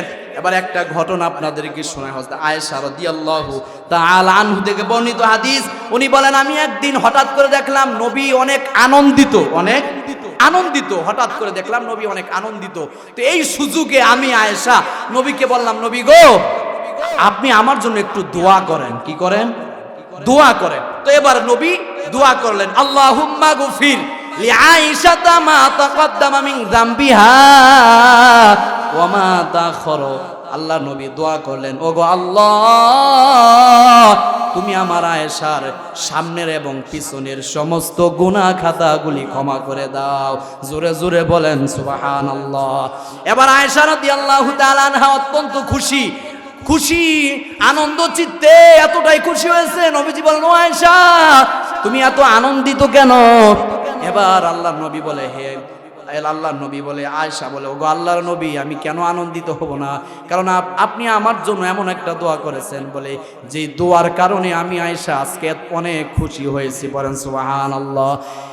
ও আয়েশা শুনে রাখো, ওয়াল্লাহি ইন্নাহা লাদাওয়াতি লিউম্মতি ফি কুল্লি সালাতিন আল্লাহ নবী বলে, ও আয়েশা, আমি শুধুমাত্র তোমার জন্য একবার দোয়া করেছি, তুমি এত খুশি, আর আমি আমার উম্মতের জন্য বলে 5 ওয়াক্ত নামাজের পরে প্রতিদিন 5 বার এই দোয়া করে থাকি। পড়েন সুবহানাল্লাহ। কয়বার? কসম খেয়ে বলতেছেন। আল্লাহ রসুল বলেন, ওয়াল্লাহি, আল্লাহ রসুল বলেন, ওই আল্লাহর শপথ, ও আয়েশা, একবার দোয়া করেছি, তুমি এত খুশি, আর আমি আমার উম্মতের জন্য ফজরের নামাজের পর দোয়া করি, আল্লাহ তুমি আমার উম্মতের সামনের পিছনের গুনাহগুলো তুমি ক্ষমা করে দাও। পড়েন আল্লাহু আকবার। ফজরের নামাজের পরে করি, জোহরের নামাজের পরে করি, আসরের নামাজের পরে করি, মাগরিবের নামাজের পরে করি, আবার এশারের নামাজের পরে করি। 5 ওয়াক্ত নামাজের পরে আমি আমার উম্মতের জন্য এই দোয়া করে থাকি। বলেন আল্লাহু আকবার। তাহলে ওই নবীকে ভালোবাসার দরকার আছে না নাই? জোরে বলেন, আছে না নাই? ভালোবাসবেন তো ইনশাআল্লাহ। এবার শুনেন গুরুত্বপূর্ণ কথা, ভালোবাসা আসবে কিভাবে? নবীর প্রেম আমার আপনার ভিতরে কিভাবে আসবে জানার দরকার আছে না নাই? নাকি শুধু মুখে মুখে বললেন হুজুর নবীকে ভালোবাসি, এটা হবে? জোরে বলেন, হবে না? কাজে কর্মে সেটা প্রকাশ করতে হবে, ঠিক কি না? কাজে কর্মে সেটা প্রকাশ করতে হবে। নবীকে ভালোবাসার 2টা মাধ্যম, 2টা আমল, 2 আমলের বিনিময়ে, 2 আমলের মাধ্যমে নবীর প্রেম আপনার ভিতরে আসবে। জোরে বলেন, কয় আমল? এ বাবা বলেন না জোরে, কয় আমল? 2 আমলের বিনিময়ে নবীর প্রেম আমার আপনার ভিতরে আসবে। 2টা আমল যদি আমরা করতে পারি, নবীর ভালোবাসা পাওয়া যাবে, নবীর হাসরের ময়দানে নবীর সুপারিশ পাওয়া যাবে, ঠিক কিনা? জোরে বলেন। তাহলে আমল কয়টা? জোরে বলেন, কয়টা? প্রথমেই 1 নাম্বার, নবীর উপরে দুরূদ পড়া। জোরে বলেন, কি পড়া? দুরূদ পড়া। নবীর উপরে দুরূদ পড়বেন, নবীর ভালোবাসা প্রেম আপনার ভিতরে আসবে। পড়েন সুবহানাল্লাহ। পড়বেন তো ইনশাআল্লাহ? নবীর উপরে দুরূদ পড়বেন তো ইনশাআল্লাহ? 2 নাম্বার আমল, নবীর সুন্নতের উপরে আমল করা। কি করা? সুন্নত মানা, সুন্নত ভিত্তিক জীবন যাপন গড়া, সুন্নত ভিত্তিক জীবন যাপন তৈরি করা। সুন্নত ভিত্তিক বলে জীবন যাপন যারা তৈরি করবে, বলে তারা হাসরের ময়দানে নবীর শাফাত নিয়ে আল্লাহর জান্নাতে চলে যাবে। বলেন সুবহানাল্লাহ। আল্লাহ রাসূল এক হাদিসে বলেন, ক্বালা রাসূলুল্লাহি সাল্লাল্লাহু আলাইহি ওয়াসাল্লাম, নবীজি বলেন, ইয়াখরুজু কওমুম মিনান নার বিশাফাতিন মুহাম্মাদিন সাল্লাল্লাহু আলাইহি ওয়াসাল্লাম ফায়াদখুলুনাল জান্নাতা ইউসাম্মাউনাল জাহান্নামিয়িন। আল্লাহ রাসূল বলেন, এরে আমার উম্মতের দল, আমি নবী বলে গেলাম, ইয়াখরুজু কওমুম মিনান নারি বিশাফাআতিন। আল্লাহ রাসূল বলেন, হাসরের ময়দানে একদল মানুষ জাহান্নাম থেকে বের হবে। জোরে বলেন, কোথা থেকে? জাহান্নাম থেকে একদল মানুষ বের হবে। ইয়াখরুজু কওমুম মিনান নার বিশাফাআতিন মুহাম্মাদিন। আল্লাহ রাসূল বলেন, একদল মানুষ জাহান্নাম থেকে বের হবে, আর তাদের কপালে লেখা থাকবে এরা জাহান্নামী, ঠিক কিনা? জোরে বলেন, এদের কপালে লেখা থাকবে এরা জাহান্নামী। এবার নবীজি বলেন, বিশাফাতিন মুহাম্মাদিন সাল্লাল্লাহু আলাইহি ওয়াসাল্লাম ফায়াদখুলুনাল জান্নাতা। আল্লাহ রাসূল বলেন, এরা নবী মুহাম্মদ সাল্লাল্লাহু আলাইহি ওয়াসাল্লাম, আল্লাহ রাসূল বলেন, এরা আমার শাফাতের মাধ্যমে আল্লাহর জান্নাতে চলে যাবে। সুবহানাল্লাহ। তাহলে বলেন বাবা, সুন্নত মানার দরকার আছে না নাই? জোরে বলেন, সুন্নতের উপর আমল করার দরকার আছে না নাই? আজকে দুঃখে কলিজা ফেটে যায়। ও বাবা, মনোযোগ আছে? হ্যাঁ, ঘরটাকে এত সুন্দর করে সাজাইলেন, ঘরের ভিতরে কোনো জিনিস বাদ নাই, সব কিছু নিয়ে আসছেন, খাট পালং বেসিন টেবিল যা কিছু আছে, আলমারি, বলে এরকম ভাবে আলমারির ভিতরে সুকেজের ভিতরে গ্লাস প্লেট আছে না নাই? জগ আছে না নাই? কত মডেলের গ্লাস আছে, কত মডেলের কত ডিজাইনের জগ আছে, প্লেট আছে, আছে না নাই? ঘরটাকে এত সুন্দর করে সাজাইলেন, কিন্তু ঘরের ভিতরে বলে নবীর সুন্নত দস্তরখানা নাই, ঠিক কিনা? জোরে বলেন, বুকে হাত দিয়ে বলতে পারবেন কয়জন মানুষ এমন আছে, হুজুর আমার বাড়িতে দস্তরখানা আছে? আরে দস্তরখানা তো এই প্রজন্ম চিনেই না, ঠিক কিনা? এই প্রজন্ম কি শিক্ষা দিয়েছেন? কারণ এর জন্য ব্যর্থতা আপনার। আপনি বাবা হিসাবে দস্তরখানা সন্তান কি চিনান নাই? ও উম্মতের মায়েরা, ও উম্মতের বোনেরা, ও উম্মতের সাদা দাড়িওয়ালা মুরব্বী বাবারা, আবার কবে দেখা হয় জানি না। ও বাবা বলে যায়, আজকে এত সুন্দর করে ঘরটাকে সাজাইলেন, এই ঘরের ভিতরে নবীর সুন্নতের জায়গা হলো না। দুঃখে কলিজা ফেটে যায়, নবীর সুন্নত দস্তরখানা নাই। হাসরের ময়দানে যদি আল্লাহ নবী জিজ্ঞেস করে, উম্মত আমার এত কিছু দিয়া ঘর সাজাইলা, কিন্তু আমি নবীর সুন্নত তোমার ঘরে জায়গা হলো না, আমি নবীর সুন্নতের জায়গা তোমার ঘরে হলো না, আর সব কিছু দিয়ে তুমি সাজাইলা, ঠিক কি না? দুনিয়ায় সব পড়ে থাকবে, তবে যেই সুন্নতের উপর আমল করেছে, এই সুন্নতের আমল আমার আপনার সাথে কবরে যাবে, ঠিক কিনা? জোরে বলেন, যাবে না? আল্লাহ রাসূল বলেন, ইযা ফুজিয়াল মাইয়িতু ফি কবরিহি জাল কুরআনু ইনদা রাসিহি। আল্লাহ রাসূল বলেন, এরে আমার উম্মতের দল, আমি নবী বলে গেলাম, মানুষ যখন মারা যায়, মারা যাওয়ার পরে মানুষকে যখন কবরে নিয়ে যাওয়া হয়, তখন মানুষের সাথে তিনটা জিনিস যায়। জোরে বলেন, কয়টা? আরো জোরে। তিন জিনিস মানুষের সাথে যায়।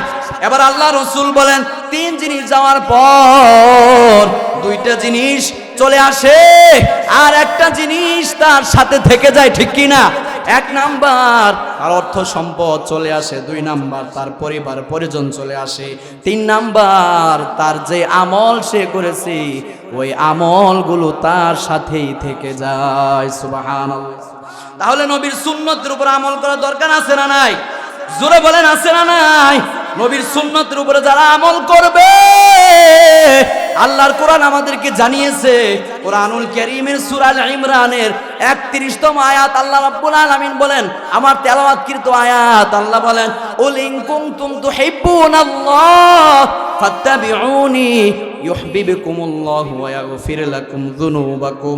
আল্লাহ রাব্বুল আলামিন বলেন, নবী গো, আপনি আপনার উম্মতদেরকে জানায় দেন, এরা যদি আমি আল্লাহর ভালোবাসা পেতে চাই, জোরে বলেন কার ভালোবাসা? আরো জোরে বলেন, কার? আল্লাহর ভালোবাসা যদি কেউ পেতে চায়, আল্লাহ বলেন, নবী গো, আপনি আপনার উম্মতদেরকে জানায় দেন, এরা যদি আমি আল্লাহর ভালোবাসা পেতে চায়, তাহলে তারা যেন আপনার সুন্নতের উপরে আমল করে। বলেন সুবহানাল্লাহ। কিসের উপরে? সুন্নতের উপরে। ফাত্তাবিউনি, তারা যেন আপনার অনুসরণ করে, আপনার অনুসরণ করে, আপনার সুন্নত যদি এরা মেনে চলে, তাহলে এদের জন্য আমি আল্লাহ দুটি পুরস্কার রেখে দিয়েছি। জোরে বলেন, কয়টি? জোরে বলেন, কয়টি? দুটি পুরস্কার। এক নাম্বার, আল্লাহ রাব্বুল আলামিন বলেন, ইউহিব্বুকুমুল্লাহ, আমি আল্লাহ এদেরকে ভালোবাসবো। দুই নাম্বার, ওয়াগফির লাকুম যুনুবাকুম, আমি আল্লাহ বলে এদের জীবনের সমস্ত গুনাহ খাতাগুলি ক্ষমা করে দিব।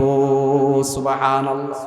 তাহলে ও উম্মতের মায়েরা, ও উম্মতের বোনেরা, ও সাদা দাড়িওয়ালা মুরব্বী বাবারা, যদি আল্লাহর ভালোবাসা পেতে চান, জোরে বলেন কার? আরো জোরে বলেন, কার? আমরা আল্লাহর ভালোবাসা পেতে চাই কি চাই না? জোরে বলেন, চাই কি চাই না? যদি আল্লাহর ভালোবাসা পেতে চাই, তাহলে আল্লাহ বলেন, আমি বলে এরকম ভাবে আমার নবীর সুন্নতের আমল করো, আমার নবীর বলে অনুসরণ করো, তাহলে আমি আল্লাহর ভালোবাসা পেয়ে যাবি। সুবহানাল্লাহ। তাহলে একটা সুন্নত বলছি, দস্তরখানা। আগামীকাল থেকে দস্তরখানা বিছিয়ে খাবার খাইবেন তো ইনশাল্লাহ? যারা বলেন ইনশাল্লাহ। একটা কাপড় কিনবেন কালীগঞ্জ থেকে, সুন্দর দেখে একটা কাপড় কিনবেন। খাওয়ার সময় পরিবারকে, ও মায়েরা, ও বোনেরা, আপনি তো খাবার বেড়ে দেন, আপনি রান্না করেন, আপনি খাবার বেড়ে দেন, আপনি তো সংসারের কাজগুলো করেন। ও মা, আপনি দস্তরখানাটা বিছায় আপনার সন্তানকে খাবার বেড়ে সন্তানকে ডাকেন, স্বামীকে ডাকেন। হ্যাঁ, এই জন্য মায়েদেরকে বলবো, আপনারা দস্তরখানার আমলটা করেন। আমরা প্রত্যেকেই এই দস্তরখানার উপর আমল করবো তো ইনশাল্লাহ। দুই নাম্বার সুন্নাত হলো মেসওয়াক করা। জোরে বলেন, কি করা? জোরে বলেন না, বুঝেন না কথা? মেসওয়াক করা। কি করা? মেসওয়াকের আমল নাই, সুন্নতের আমল নাই, শুধু ব্রাশ আর ব্রাশ। আছে না নাই? এই প্রজন্ম এই যুবকেরা শুধু ব্রাশ চিনে, মেসওয়াক চিনে। এই জন্য এদেরকে মেসওয়াক চিনাইতে হবে। আপনি বাবা হিসাবে আপনার দায়িত্ব, আপনি মা হিসাবে আপনার কর্তব্য, আপনার দায়িত্ব হচ্ছে আপনার সন্তানকে নবীর সুন্নতের সাথে পরিচয় করাইয়া দেওয়া। ঠিক কিনা? জোরে বলেন। আপনি যদি না দেন, আপনাকে হাসরের ময়দানে আল্লাহর কাঠগড়ায় দাঁড়িয়ে জবাব দিতে হবে। ঠিক কিনা? জোরে বলেন। মেসওয়াক করবো তো ইনশাআল্লাহ? মেসওয়াক করেন না, মেসওয়াকের অনেক ফজিলত, আমি ওই দিকে যাচ্ছি না। বলে মেসওয়াকের সর্বনিম্ন যেই ফজিলত সেটা হলো ইমানের সাথে মৃত্যু হবে। পড়েন সুবহানাল্লাহ। কিসের সাথে? ইমানের সাথে। যারা মেসওয়াক করে নিয়মিত, একটা হাদিস এমন আসছে তাদের বলে লাভ ফজিলত এমন আসছে, বলে তাদের ইমানের সাথে মৃত্যু হবে। পড়েন সুবহানাল্লাহ। মেসওয়াক করব তো ইনশাআল্লাহ। তাহলে যারা নবীর সুন্নতের উপর আমল করবে, নবীর অনুসরণ যারা করবে, আল্লাহ রাব্বুল আলামিন বলেন আমি আল্লাহর ভালোবাসা বলে তারা পেয়ে যাবে। পড়েন সুবহানাল্লাহ। তাহলে আল্লাহর ভালোবাসা পাওয়ার দরকার আছে না নাই? এরপর আল্লাহ রাব্বুল আলামিন বলেন ওয়াগফির লাকুম যুনুবাকুম, আরে আমি আল্লাহ তাদের পিছনের সমস্ত গুনাহ খাতাগুলো আমি আল্লাহ ক্ষমা করে দেব। পড়েন সুবহানাল্লাহ। এরপর আল্লাহ রাব্বুল আলামিন বলেন যারা সুন্নতের উপর আমল করবে, আল্লাহ বলেন ওমাই ইউতিইল্লাহ ওয়ার রাসূলা ফাউলাইকা মাআল্লাযিনা আন'আমাল্লাহু আলাইহিম মিনান নাবিয়্যিন ওয়াস সিদ্দীকিন ওয়াশ শুহাদা ওয়াস সালিহিন। আল্লাহ রাব্বুল আলামিন বলেন নবী গো, আপনি আপনার উম্মতদেরকে জানায়া দেন, আপনার উম্মতরা যদি আপনার আনুগত্য করে, আপনার অনুসরণ করে, আপনার সুন্নতের উপর যদি এরা আমল করে, তাহলে আমি আল্লাহ এদেরকে হাসরের ময়দানে নবীদের সাথে তাদের হাসর করব। আল্লাহু আকবার। মিনান নাবিয়্যিন ওয়াস সিদ্দীকিন ওয়াস শুহাদা ওয়াস সালিহিন।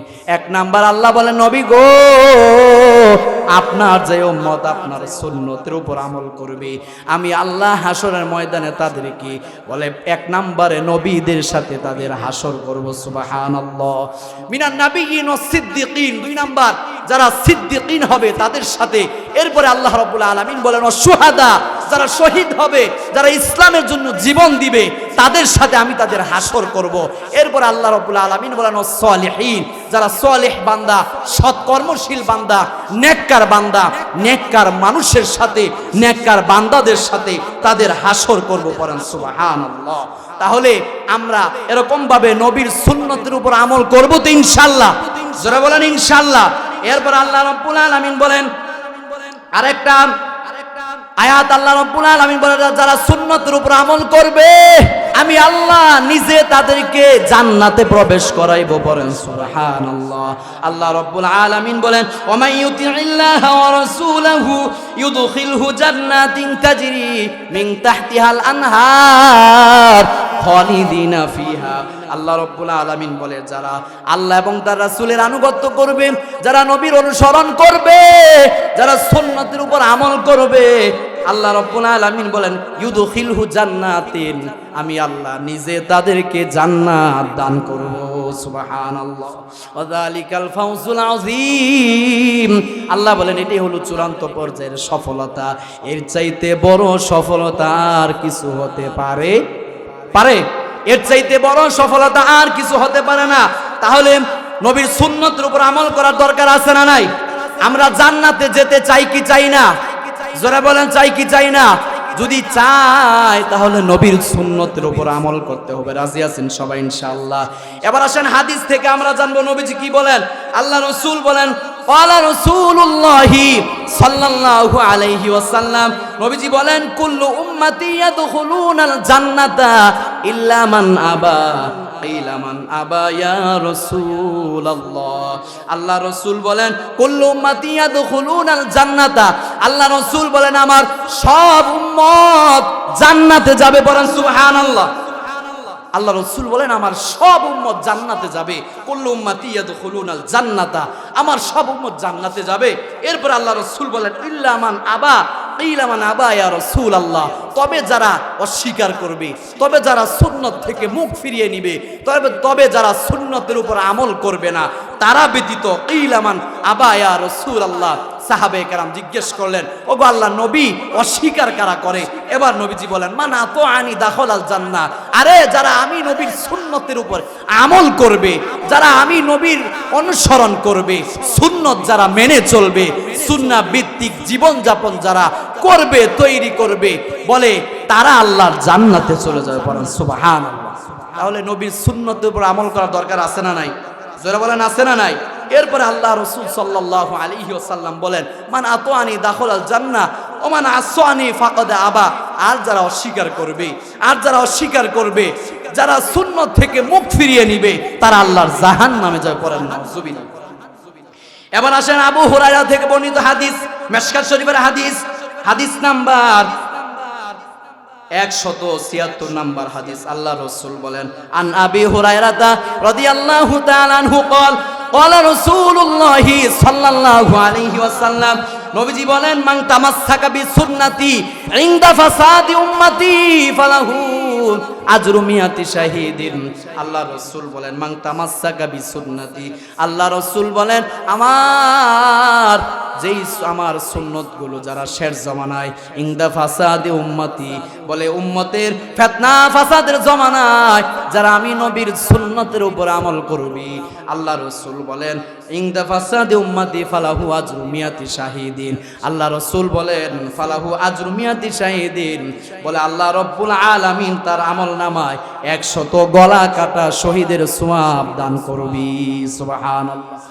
যারা ফিতনা ফাসাদের জমানায় যারা নবীর সুন্নতের উপর আমল করবে, নবীজি বলেন, ফালাহু আজরু মিয়াতি শাহিদিন, বলে গলা কাটা 100 গলা কাটা শহীদের সওয়াব আল্লাহ রাব্বুল আলামিন তার আমল নামায় দান করবে। বলেন সুবহানাল্লাহ।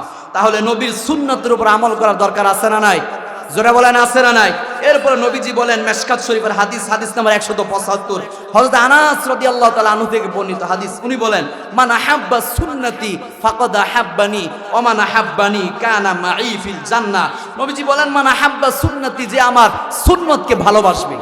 কাকে বলেন? সুন্নতকে যারা ভালোবাসবে, নবীজি বলেন, সেজন্য আমাকেই ভালোবাসলো। বলেন সুবহানাল্লাহ। মান আহাব্বা সুন্নতি, যারা সুন্নতকে ভালোবাসবে তারা যেন আমাকেই ভালোবাসলো। এরপর আল্লাহ রাসূল বলেন, ওমান আহাব্বানি কানা মাই ফিল জান্নাহ, আর যারা আমি নবীকে ভালোবাসবে সে আমি নবীর সাথে জান্নাতে থাকবে। বলেন সুবহানাল্লাহ। কানা মাই ফিল জান্নাহ, নবীজি বলেন সে আমার সাথে জান্নাতে থাকবে। বলেন আল্লাহু আকবার। আমরা নবীর সাথে জান্নাতে থাকতে চাই কি চাই না? জোরে বলেন, চাই কি চাই না? অনেকে এখনো জবান বন্ধ রাখছেন, বলেন না, নবীর সাথে জান্নাতে থাকতে চাই কি চাই না? যদি নবীর সাথে জান্নাতে আমরা থাকতে চাই, তাহলে সুন্নত মানার কোনো বিকল্প আছে? সুন্নত মানতে হবে। সুন্নতের উপর যদি আমল করতে পারি, নবীর প্রেম আর ভালোবাসা কখন আসবে বাবা? সুন্নতের উপর আমল করলে, ঠিক কি না? জোরে বলেন। সুন্নতের উপরে যদি আমরা আমল করি, তাহলে নবীর ভালোবাসা আমাদের ভিতরে আসবে, ঠিক কি না? তাহলে নবীর ভালোবাসা এরকম ভাবে সুন্নতের উপর আমল করলে আসবে। এরপর আল্লাহ রাসূল বলেন, ক্বালা রাসূলুল্লাহি সাল্লাল্লাহু আলাইহি ওয়াসাল্লাম, নবীজি বলেন, যারা সুন্নত থেকে মুখ ফিরিয়ে নিবে, যারা সুন্নতের উপর আমল করবে না, তাদের ব্যাপারে সুন্নত না মানার, সুন্নত ছেড়ে দেওয়ার ভয়াবহ পরিণতি সম্পর্কে আল্লাহ রাসূল বলেন, মান তাশাব্বাহা বিকওমিন ফাহুয়া মিনহুম, বলে যে সুন্নত ছেড়ে দিবে, যে পশ্চিমাদের বলে কৃষ্টি কালচার যারা গ্রহণ করবে, আদর্শ গ্রহণ করবে, নবীর সুন্নত ছেড়ে দিয়ে যারা এরকম ভাবে ইহুদি খ্রিস্টান বৌদ্ধ নাসারা অমুসলিমদের আদর্শ গ্রহণ করবে, নবীজি বলেন সে তাদের দলভুক্ত হয়ে যায়। পড়েন নাউজুবিল্লাহ। যদি কেউ ইহুদি খ্রিস্টানদের আদর্শ গ্রহণ করে, নবীজি বলেন সে তাদের দলভুক্ত হয়ে যাবে। আবার আল্লাহর কোরআন আমাদেরকে জানিয়েছে, কোরআনুল কারীম আমাদেরকে জানিয়েছে, যারা এরা ইসলামের নবীর আদর্শ ব্যতি রেখে, নবীর সুন্নত ব্যতি রেখে কেউ যদি অন্য আদর্শ গ্রহণ করে, অন্য জাতির আদর্শ গ্রহণ করে, তাহলে সে তাদের দলভুক্ত হয়ে যায়। পড়েন নাউজুবিল্লাহ। সূরা মায়েদার 51 নম্বর আয়াত, আল্লাহ রাব্বুল আলামিন বলেন, ইয়া আইয়ুহাল্লাযীনা আমানু লা তাত্তাখিযুল ইয়াহুদা ওয়ান নাসারা আউলিয়া বাদহুম আউলিয়া বাদ। আল্লাহ বলেন, ও ঈমানদারেরা, তোমরা ইহুদি নাসারাদের বলে এদের আদর্শ গ্রহণ করিও না, বন্ধু হিসাবে এদেরকে গ্রহণ করিও না, কারণ এরা ইহুদি খ্রিস্টান বৌদ্ধ নাসারা এরা একে অপরের পরস্পর বন্ধু, ঠিক কি না? জোরে বলেন, জোরে বলেন। ইহুদিরা, ইহুদি বলেন, খ্রিস্টান বলেন, বৌদ্ধ বলেন, নাসারা বলেন, হিন্দু বলেন, কেউ মুসলমানের বন্ধু না, ঠিক কি না? জোরে বলেন, আসতে বললেন, জোরে বলেন না। হিন্দুরা কি মুসলমানের বন্ধু? ভারত কি আমাদের বন্ধু? ভারত আমাদের বন্ধু না দুশমন? আমাদের বন্ধু না শত্রু? অনেকে আসতে বলতেছে, ভয় পান নাকি? ভারত আমাদের বন্ধু না শত্রু? ভারত আমাদের শত্রু, ঠিক কিনা? জোরে বলেন। যারা এতদিন বলেছে ভারত আমাদের বন্ধু রাষ্ট্র না, ভারত আমাদের বন্ধু না, রাষ্ট্র নয়, ভারত যদি আমাদের বন্ধু রাষ্ট্র হইতো, কিছুদিন আগে সুনামগঞ্জে এই যে সারা দেশে যে বন্যা হয়েছে, বন্যায় মানুষগুলোকে তারা এরকম ভাবে পানি ছেড়ে দিয়ে এদেশের মানুষকে মেরে ফেলার জন্য, হত্যা করার জন্য তারা চক্রান্ত আর ষড়যন্ত্র করছে, ঠিক কিনা জোরে বলে? কিছুদিন পর পর সীমান্তে তারা মানুষ মারে, কিছুদিন পর পর তারা জাহাজ ধরে নিয়ে যায়, বাংলাদেশের উপরে বিভিন্নভাবে ষড়যন্ত্র আর চক্রান্ত করে, ঠিক কিনা জোরে বলেন? সুতরাং আল্লাহর কোরআন সাক্ষী, আল্লাহ বলেছেন ভারত আমাদের বন্ধু নয়। আল্লাহ বলেন ইয়া আইয়ুহাল্লাযীনা আমানু লা তাত্তাখিযুল ইয়াহুদা ওয়ান নাসারা আউলিয়া। আল্লাহ বলেন ভারত ইহুদি, খ্রিস্টান, বৌদ্ধ, নাসারা, মুসলিম, হিন্দু বলেন, খ্রিস্টান বলেন, ইসকন বলেন, এরা কেউ মুসলমানদের বন্ধু হতে পারে না, পারে না, পারে না, ঠিক কিনা জোরে বলেন? মুসলমানের বন্ধু কেবল মুসলমানরাই, মুসলমানের বন্ধু কোনোদিন হিন্দু হতে পারে না, মুসলমানের বন্ধু আমেরিকা হতে পারে না, মুসলমানের বন্ধু ভারত হতে পারে না, ঠিক কিনা জোরে বলেন? সুতরাং মুসলমান এক, মুসলমান আরেক মুসলমানের বন্ধু।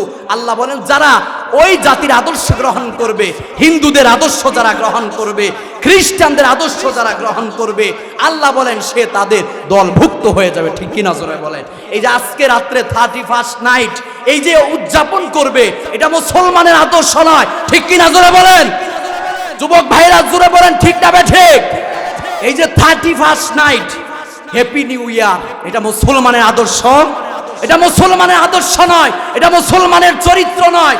আল্লাহ বলেন যারা, যেই মুসলমান এটা আনন্দ উদযাপন করবে, এই আদর্শ যারা গ্রহণ করবে, এই দিনকে কেন্দ্র করে যারা বক্স গান বাজাবে, পার্টি দিবে, বিরিয়ানি খাক, খিচুড়ি খাক, যেটাই করবে, আল্লাহ বলেন সে তাদের দলভুক্ত হয়ে যাবে, পড়েন নাউজুবিল্লাহ।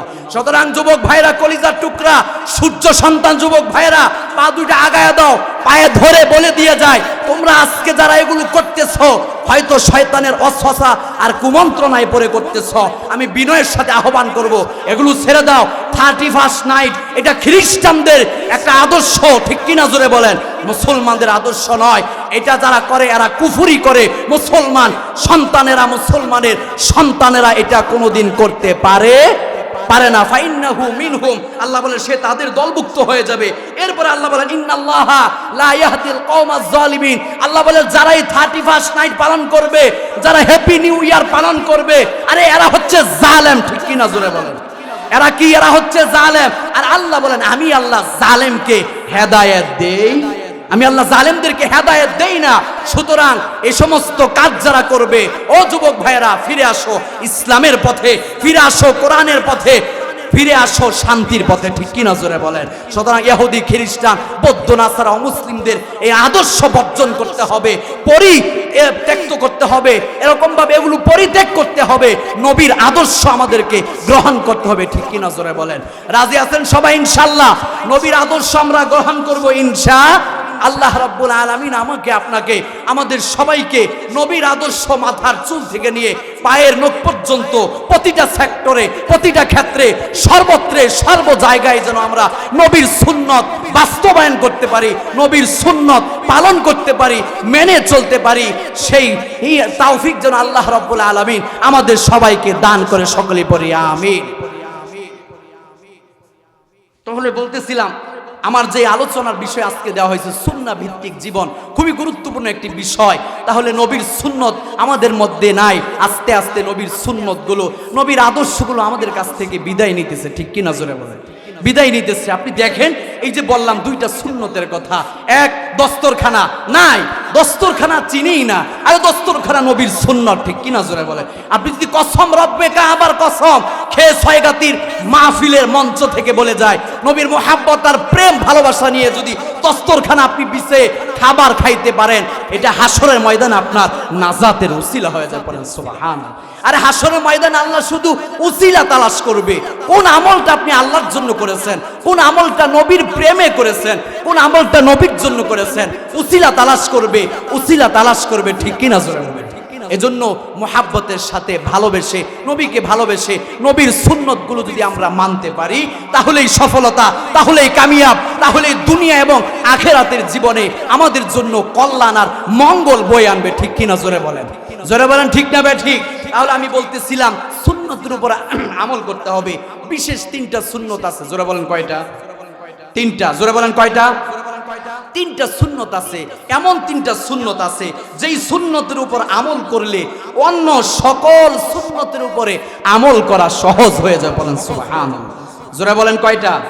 3টা। 3 সুন্নতের উপরে যারা আমল শুরু করবে, মুহাক্কিক উলামায়ে কেরাম বুজুর্গানে দিন যারা সুন্নতের পারদর্শী, যারা সুন্নতের উপর আমল করে, তারা তাদের অভিজ্ঞতার আলোকে তারা বলেছে 3 সুন্নতের উপরে যারা আমল করবে বাকি সকল সুন্নতের উপরে আমল করা তার জন্য সহজ হয়ে যাবে। সুবহানাল্লাহ।